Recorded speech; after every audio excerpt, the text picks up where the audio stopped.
Matt, this divestment stuff is a prime example of how slowly things have been moving in Montpelier. For 3 years, we told people time to divest from fossil fuel, and as it turns out, had people listened 3 years ago, the state would have saved its pensioners $70 or $80 million. How are we going to speed up that kind of response time? Well, I think what it takes is someone who can bring together folks who look at this from both an economic and a moral objective. When you have a situation where almost 200 countries say we do not want to go into a particular industry, I don't know any investment manager who would think it's a good idea to continue in those industries. It doesn't feel like we're on the front edge of things anymore. What's gone wrong, or what's the next, how do we get back that mojo?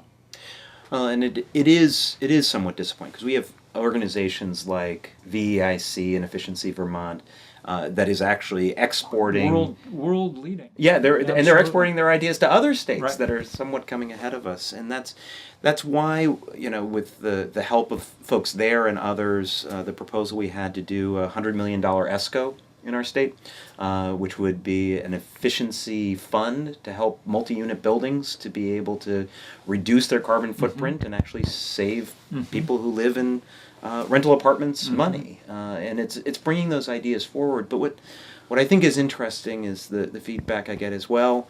We don't have that expertise here. And that's what we need to do, because the expertise is actually all over Vermont. Since we live in a beautiful place and since we all like it, there's a tendency to just say, let's don't ever change anything. But the truth is, the world is changing around us horribly fast. And unless we're able to change things, we won't be able to keep the Vermont that we've liked. We know that 75 years from now, we'll have, renewable energy powering our lives, and we'll have broken ties with the big oil and so on and so forth.